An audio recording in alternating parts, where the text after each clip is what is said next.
So first of all, I'm Susan Kilkenny. I am so excited to be here today, and not just because I have the opportunity to go watch my beloved Philadelphia Eagles. Is that why the Philly helmet's there? Their second Super Bowl on Sunday. But honestly, because I'm really excited to be here at Brand Innovators with 4 founders who I think are truly doing unique work in sports media. And just to give you a little background on Group Black, I joined the co-founders of Group Black, Bon and Bao, Travis Montague, and Rich Dennis, about a year and a half ago when Group Black was just an idea. And today, so our mission is to transform the face of media ownership and investment. And so today, we represent over 200 Black-owned media brands and thousands of diverse creators. And we've spent the past year and a half really trying to understand what the marketplace is looking for, what you as brands and agencies, as well as our partners, the media companies and the content creators, how do we take this ecosystem and turn it into the powerhouse that we know the marketplace is expecting? There's been over $200 billion pledged to Black-owned media, and that inventory simply does not exist. So that's what we're here to do. Group Black organizes itself around cultural pillars. You'll see that we're doing a lot in music with Hip Hop 50. We've got a whole health and wellness initiative, entertainment. And what I'm most excited about is really understanding where the opportunity lies for these diverse founders in the sports media space. So today I have with me, and this is so awesome, when we found out that we had this opportunity, I was like, there are literally 4 people that I really want to talk to. And then when I reached out, everyone said yes. So we're here today, and I'm going to let you all, if we just go down the row, introduce yourselves, and then we'll jump into some really interesting conversation about what you're doing and what the opportunity is. Thank you. She's a legend, by the way. Your outfit is amazing, but if you really don't know her, you need to get to know her. She is next level. She's an innovator. She's a disruptor. So thanks for this opportunity. 2014, I spent my entire off season at Harvard studying transition. Long story short, what came out of it was content and commerce. The content for me, I thought I was going to be on ESPN, continue on Showtime, Inside the NFL, a prominent football show, legendary show. And commerce was important to me because we looked at Livestrong, Lance Armstrong, and we saw what they were able to do in business. He took this lime green bracelet, turned this into $1 billion entity, and Nike made billions off of it, but Livestrong was able to crush it. So we sat down with Doug Oldman. We studied exactly how they approach business in that nonprofit world. Fast forward 2018, I launched House of Athlete, lifestyle wellness brand for athletes. And then I Am Athlete was a way to keep our brand going in a pandemic. We launched a podcast. That podcast turned into a platform. Think of a multimedia platform like Uninterrupted, a Bleacher Report, Barstool. And what we realized was it was important to protect those conversations that we were having. It was needed, and bring other athletes along. So I Am Athlete is a multimedia platform that I like to call, and this is internal language, the next generation ESPN. New media, the way I would define new media, and it's different for a lot of people, is simple for me. Athletes want to sit down with athletes. Artists want to sit down with artists. I truly believe I can get to Kyrie or Kaepernick or a Russell Wilson quicker than an ESPN or FS1. Why? Look how we cover the athlete. Look how we talk about the athlete. In the locker room, there's accountability. It's a very robust environment. It's a delicate environment. So we still have these same conversations, but it's how we approach it, how we do it. So I see us in a position right now with others being able to bring other athletes along, develop new shows, whether it's weekly, it's daily, and really own this whole sports talk conversation when it comes to authentic and organic. So that's what I Am Athlete is. I love it. We'll dive in further. David. Yeah, that's awesome, Brandon.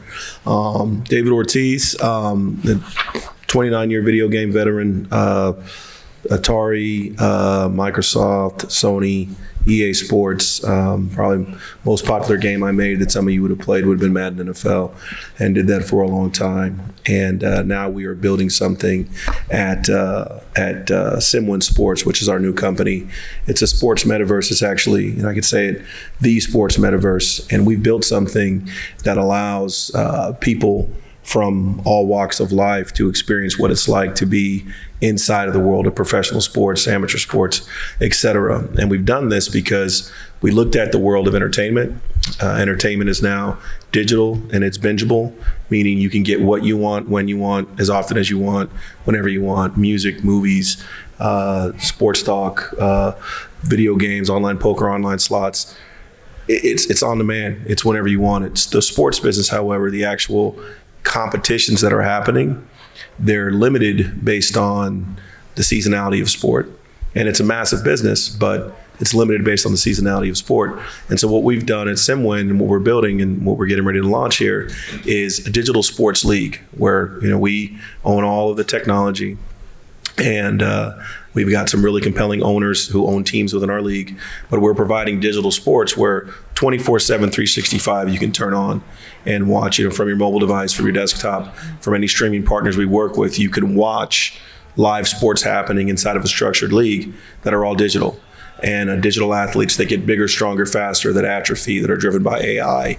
And as you're watching this, the owners who are driving, our inaugural teams and leagues, Magic Johnson is a team owner in our league, LaMelo Ball, Tracy McGrady, Marshall Falk, Jerry Rice, Penny Hardaway, Mike Singletary, Dr. Jen Welter. It's Authentic Brands Group, Allen Iverson. It's a deep, partnership group. And what we've done there, though, is we're turning on sports so that it runs 24/7, 365, and that entire ecosystem around it, be it fantasy sports, and although we're not a betting company, we have to operate as a league. We license our data to sports books and casinos so that action can happen. Advertising, marketing, streaming of content, collectibles of players, all this happens within the Simwin metaverse. And so that's what we're building. Awesome. Adrienne? My name is Adrienne Smith, and I am an elite wide receiver and a serial entrepreneur. I have been playing women's flag football and tackle football since 2006. I'm a 5-time member of the U.S. Women's National Flag Football Team, a 2-time member of the U.S. Women's National Tackle Football Team, having won 2 gold medals, and I currently play for the Boston Renegades. We are the 7-time National Women's Tackle Football Champions. I know football. Okay. On the business side, I have an MBA from Columbia Business School. I've started 3 companies. The one I'm here to speak to you about today is Gridiron Queendom. It is what it sounds like. It is the world of football for women. And I am in the process of developing multiple properties in conjunction with Group Black to bring to the forefront the true next generation or iteration of football, and that has to do with women and girls. Amazing. Love it. Quick question. If we were on the same team, would you be the X or the Z? Ocho Cinco and I. I'm the X. That means she's better than me. Okay. All right. Yeah, I'm Deron, Guidrey, founder of PlayersTV. We launched in March 2020, literally like right when the world shut down with COVID. We were very ambitious to launch a TV network owned by athletes. We have now roughly about 121 athletes that are owners in the company and content creators in the company now, down to guys you may see in the news: Kyrie Irving, Damian Lillard, Chris Paul, Ken Griffey Jr., and then I go blank after that because so many of them. But it's a bunch of athletes as part of our company. And this guy here is one of the first guys we talked to. We flirted for a while, but we're frenemies though. We like each other. 100%. I love you though. Love you. Awesome. So He's the dominant person of sports talk, athlete talk, and we are a pure distribution platform. We are a TV network. We're now reaching close to 50 million impressions on a monthly basis now through our ecosystem. We are truly athlete owned. I'm obviously African American, so it makes us minority black owned as well with all our athletes together. And we're just looking to really create some innovative ways for brands to think outside the box at the end of the day. That's our motto. Spotting dots and all that cool stuff. That's great. But we know the sports fan wants to understand what the brand is doing in their community, what the brand is doing in the content. And we can watch sports highlights all day long, but the data doesn't lie. Portland Trailblazers has 5 million Instagram followers, and Dame Lillard has 20 million Instagram followers. I can tell you right now, when Kyrie was with Nike, he did over $850 million a year in global Nike sales.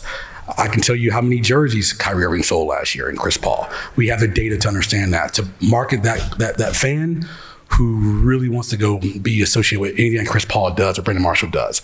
And that's what we believe brands should be looking at doing. Buying dots is cool, but also what about creating some cool, compelling content around that commercial play, whatever it may be. So we worked with a lot of brands down to UBS, Ford, Pizza Hut, GameStop, tons of brands we worked with, and Walmart as well too. But we really want to make sure that athletes understand the power of distribution. We're not a production company. We are a pure distribution company where Brandon Marshall has his platform. We'd be able to work agnostic to one another and be able to distribute his content on a global scale along with the way he's doing as well too. We want to be additive to what the brands is doing, but also additive to what the athletes are doing as well. So purely athlete owned, athlete focused, bringing the fans the access to the athletes in a much more humanized way, and beyond the uniform, beyond the game, beyond the court, beyond the field. So that's what PlayersTV is.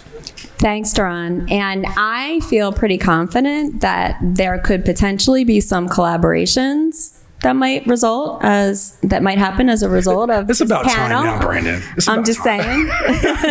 I'm ready. I was super intentional bringing these people together. So I'm so excited. Before we dive in further, I just let's look at some of the numbers. I don't have to tell anyone in this room that the sports space is one of the biggest revenue drivers in the country, projected to hit over $700 billion in 2026. However, sports, as in all other areas of business, there's a lack of diverse representation in the front office, in the corner office, in the boardroom, in media. And so that's what Group Black is designed to solve for.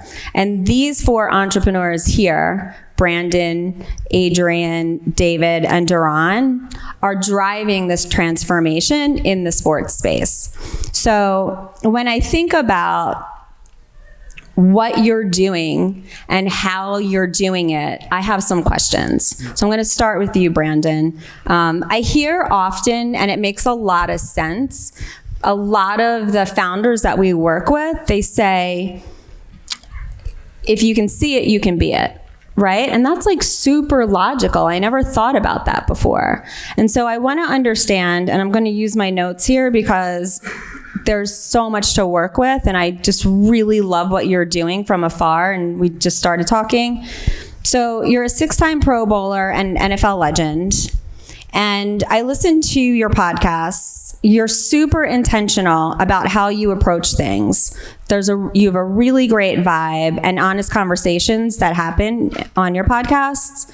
It's almost like being in the locker room. I know that's something that you say, but it truly is an experience that feels quite different. So what led you to create House of Athlete, and what do you do there? What does the audience need to know about what you're creating? Yeah. So House of Athlete, we have elite athletes coming in. Collectively, we have almost 700 million followers, right? So aggregating all of that for content and commerce to come out, right? I think it was simple. We have these conversations all the time in the locker room. This is the locker room. This is probably the size of a locker room. Over here, you may have a group of athletes talking about financial literacy, a group over here talking about nonprofit work, a group over here talking about their marriage and family and child rearing. Have a guy over here or 3 reading books, guys talking about nutrition, guys over here talking about going to the club and what they did last night, right? So it's a very robust environment. And I feel like we were just in the perfect place at the right time where, 2020, and we were, I would say, the first to have that type of conversation from like the football player perspective, right? NBA players, they're 10, 15 years ahead of us. NFL players, we're more institutionalized. Protect the shield by any cost. It's all about team first, logo first, player second, third. We saw that with DeMar Hamlin, right? In that debate, Skip Bayless, which gave us another opportunity, right, to say, athletes, this is why you should be coming here. So all I did, I'm being honest with you, put cameras around, put some lighting on. I said, look, I take the microphones away. I want to differentiate by premium quality production and conversations. And I would come in with 3 points. This is how I'm gonna start, because I know Howard Stern say you gotta win the first 8 minutes. Saw this legendary clip of Howard Stern about ratings and clippings. First 8 minutes, what's my first question? What's the one thing I gotta hit? If I'm sitting down with LeBron James, what's that one question I gotta ask? And then how am I landing the plane? Everything else, it just happens organically. Happens organically, you've seen it.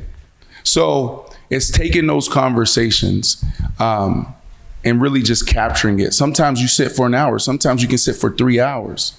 It could be that good. Yeah, I think you need to have that relationship and that respect and that understanding to be able to facilitate the types of conversations that you're having. They're like truly insider. 100%. I mean, we're vulnerable. You guys just pay attention this week, right? There's a lot of athletes out. An athlete can walk in right now and I'm gonna be like, yo, bro, what's going on? Freaking love you. Man, I may have not talked to that athlete for 3-4 years, but it's a fraternity. It's a bond that we have, no matter if you're my teammate or not. So that's what's happening. You see all these athletes, we don't always know that. Kyrie, that was my first time meeting Kyrie in person when he came on our show. And look at the chemistry and the continuity. So all we're doing is capturing the fraternity and that bond that already exists. And just keeping it real, being authentic.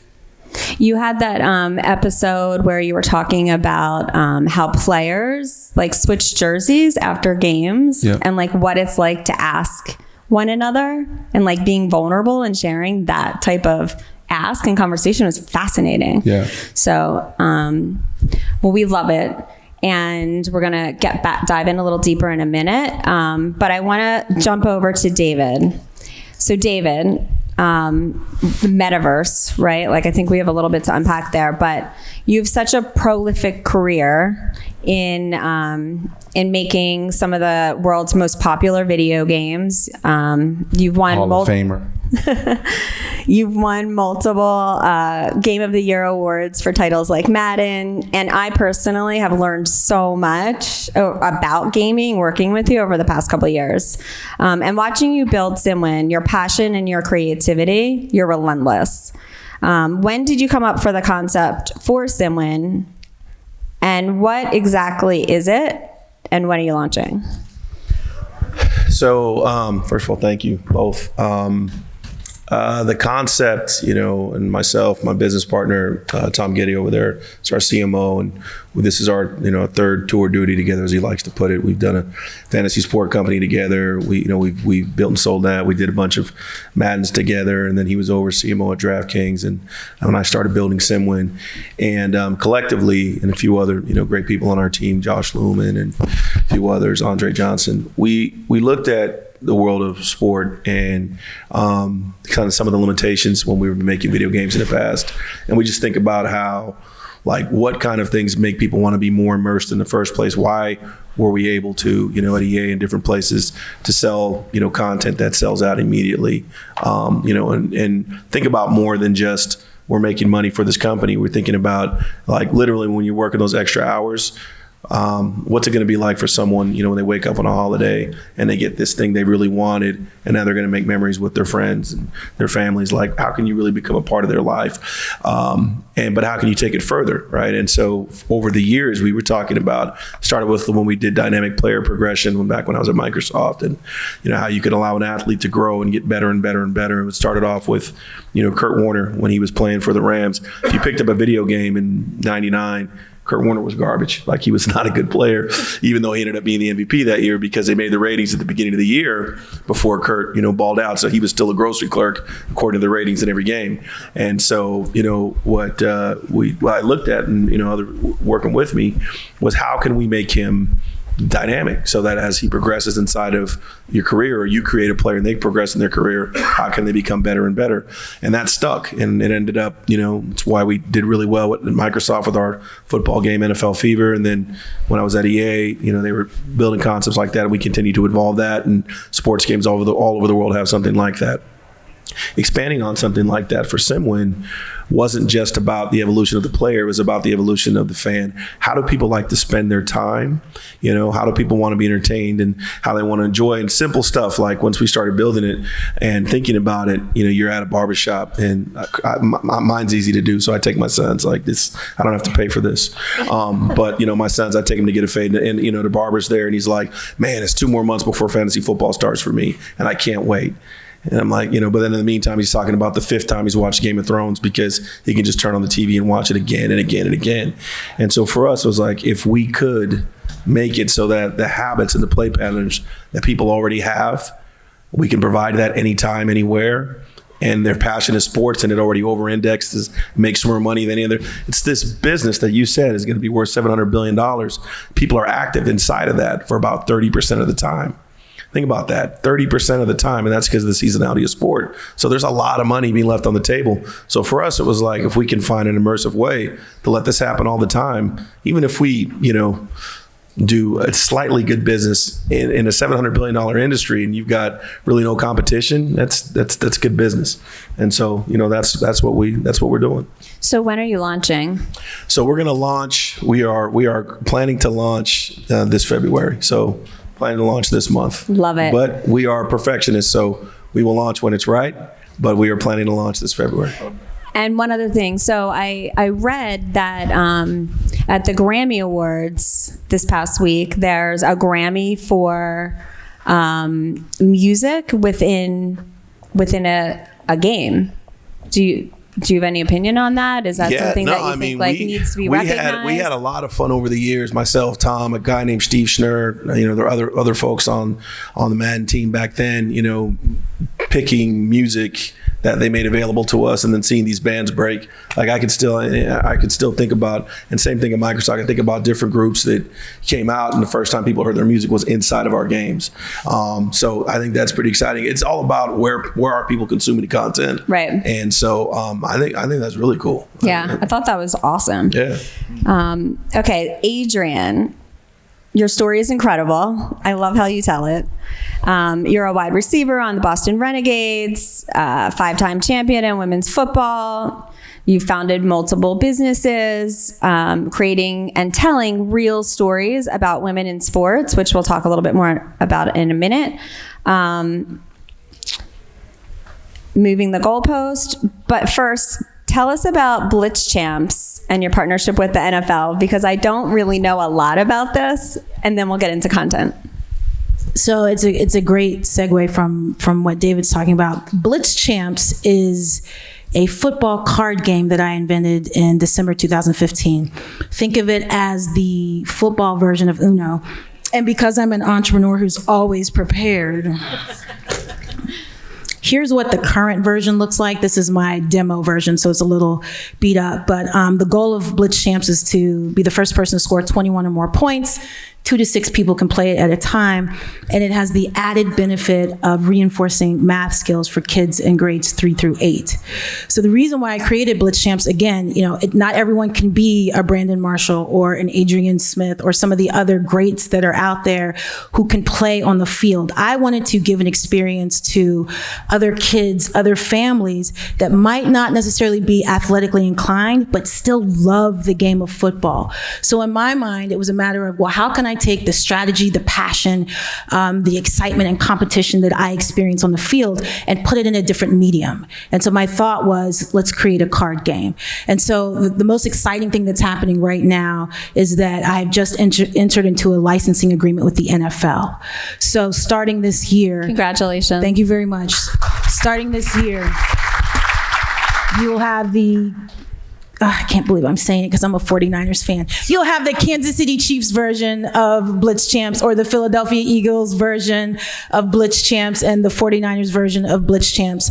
But all of that's great. So that's a wonderful thing in and of itself. But what I really want to do is continue to use the sport of football to do what it's done for me. It's given me so many opportunities, so many relationships, and just experiences, and create a kind of a virtual league, Blitz Champs League, where kids around the country are playing the game and competing, comparable to what you can see with the National Spelling Bee. But this would be a Blitz Champs League that is encouraging our students to excel in math. It's awesome. Awesome. I love it. So let's talk a little bit about the docuseries that we've been working on for a little bit of time, right, that we're really excited to really bring forward this year. So it's called Moving the Goalposts, and I'm sure many of you sitting here did not know that women's tackle football existed, that we even had a national team. One of my teammates here, Molly Goodwin, raise your hand. She was on the team with me. She currently owns the Boston Renegades. Many people don't even know that women are competing in this sport at such a high level. So Moving the Goalposts is a docuseries that I'm working with Group Black to pretty much be, how can I say, illustrate the origin story of a professional women's flag football league. So imagine if we could go back to the 1960s where there was the NFL and the AFL and they were combining, or even the late 90s, early 2000s when the WNBA came into fruition. That's what we're looking to do at this moment. And I've had some very great meetings with some of the more well-known sports networks that are interested, and this would be a great vehicle for brands to get involved. One of the things that in my conversations with Susan, brands don't really realize the take that women and girls have when it comes to football. For instance, the Procter & Gamble company, I'll choose Febreze. You kind of know what Febreze is, you know, smells good. But if you know what my teammates and I use Febreze for, we have created new categories for that product because we don't like to be stinky, no offense. Women in particular don't necessarily. Right at you, by the way, bro. She looked right past me. This might be too much information, but we pee on ourselves on the sideline. I have seen dudes do number 2, so yes, some of us don't care. We're not trying to do that. We want to be fresh. We want to be clean. So Febreze is everywhere. And, you know, that's just one example of the different ways that girls and women are using products in football that you would not necessarily associate with the sport. I love the way you're bringing these stories to life, and we're really excited to be working on that with you, and you'll be hearing a lot more about that. Deron, Mr. Day One. So, Deron, you created the first ever athlete-owned media network and content provider dedicated to showcasing sports, lifestyle, and entertainment. You know I'm obsessed with Cooking Clean and DeAndre Jordan's show. So good. You're also a Day One at Group Black. I think you were like partner number 5 when we were just trying to figure out what we're doing, and now we have a couple hundred partners and thousands of creators. How did you get over 100 different athletes, pro athletes, from Chris Paul to AJ Andrews to DeAndre, to join you at PlayersTV and to really open up and tell their stories truly about their passions off the field or off the court, right? I'm sure that they're used to talking about excelling at their sport, but is it challenging to bring these personalities into a new dimension and have them talk about like their vegan lifestyle and how they, you know, provide for themselves? I think it's a really, really interesting initiative. So would love to hear more about how that came about and how it's evolving. Yeah, so I think that the number one, athletes are humans at the end of the day. They're superheroes, but they're humans. They have their own passions. They have their own interests. And I guarantee if I go to dinner with him tonight, he doesn't want to talk about football the whole time. He want to figure out, like, hey, what do you like to do? What do you do in your free time? Like, what do you do as a human being? And I think that's what we do. We want to make sure we connect his passions with that fan's passion of interest or the brand and bring them all together, right? And speaking of the vegan show, that was the first ever plant-based vegan show when we did it. And Procter & Gamble got behind it. And it was called Cooking Clean. It was pretty much taking a 7'1" athlete who's plant-based and bringing them to a kitchen with different chefs to help educate the consumer about plant-based veganism. And that particular series did over 80 million views through our whole entire network, but it skewed actually 70% female. We're like, whoa, like what? But it made sense. We brought this vegan world together with this athlete world, and the vegan world, predominantly women, saying, who's this guy, 7'1", likes our lifestyle? So we married those two interests together, and then Procter & Gamble was a beneficiary of that, colliding those two paths together and bringing them together. So I think for us, sitting down with each athlete, to your question, even Brand was one of them early on as well. He launched his in 2019, 2020. We were right after him. We sat down with every athlete and said, hey, like, athletes want ownership. Athletes can be part of their own stories. We don't tell athlete stories. We tell their passions at the end of the day. I don't want to hear Brandon Marshall's story. Well, I think that's what's unique about you, right? Like your approaches are drastically different, and the content as a result is very different and has different audiences. Yeah, but what I love about this story is that's one of my favorite shows, right? When it comes to the athlete and being organic and authentic outside the sport. But Procter & Gamble saw the opportunity there and they became a partner, right? Because if you look at where the show started, day one, it's not where it is today, right?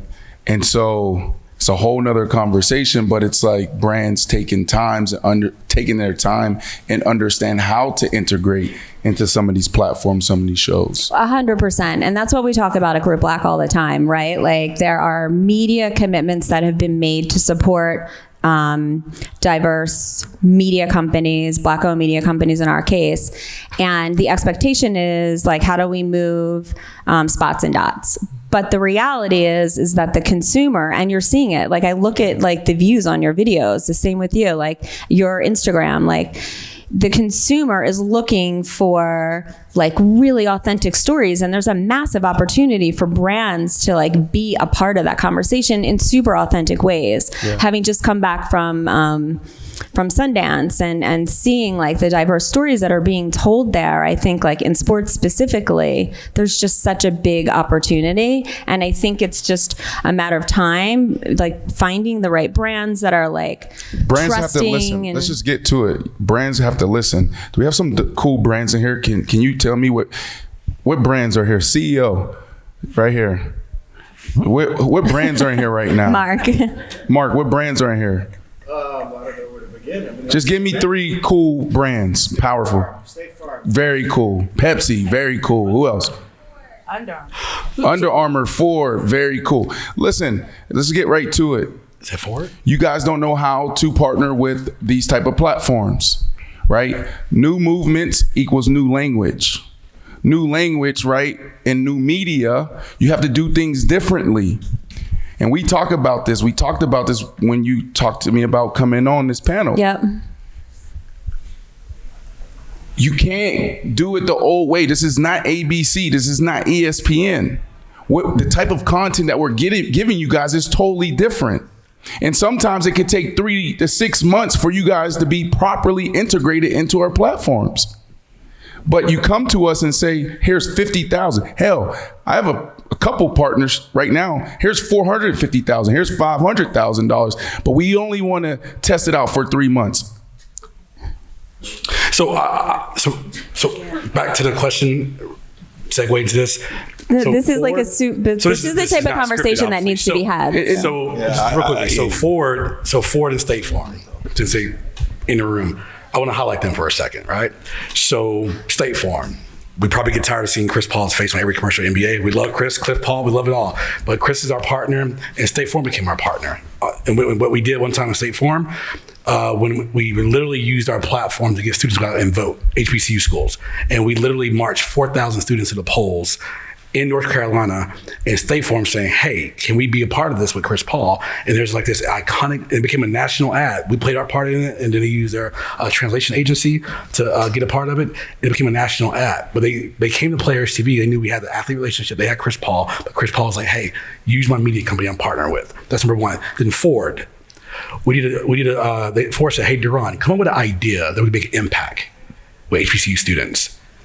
And we came up with this thing called Drive to Your Dreams. I'm very good at naming projects, i.e. Players TV.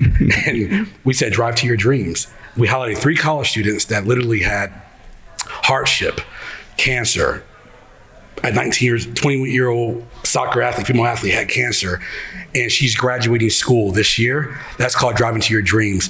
Her favorite athlete drive up to her and literally surprise her with a car from Ford. That's making impact, and that's how a consumer can be like, wow, you saw that Ford campaign, that they were able to use an athlete and gift a woman who had cancer in HBCU school that had cancer. That's a brand leaning in, doing their part, and that's the part that we need to do more of, and that way that consumer can be like, man, what Ford just did was impactful. That was pretty dope stuff, right? That's leaving a lasting impact. And spot and dots, cool, great, beautiful thing, but we want to make impact. In our studio, production arm, last thing, we want to create content that inspires, inform people, and innovation takes place. Once you're informed, you're educated. You can be inspired, okay? So, and that's exactly why, like, having you people up here, like, we're so aligned. You know, obviously ROI, return on investment's really important, but when you're working with people who are pros and are able to have these authentic conversations, you also get that cultural relevance and that impact. Like, impact is such a big part of what we do every day.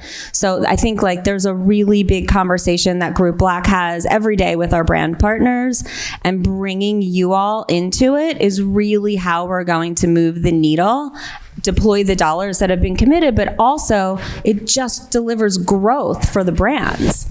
So much more like value than, you know, just your typical media buy.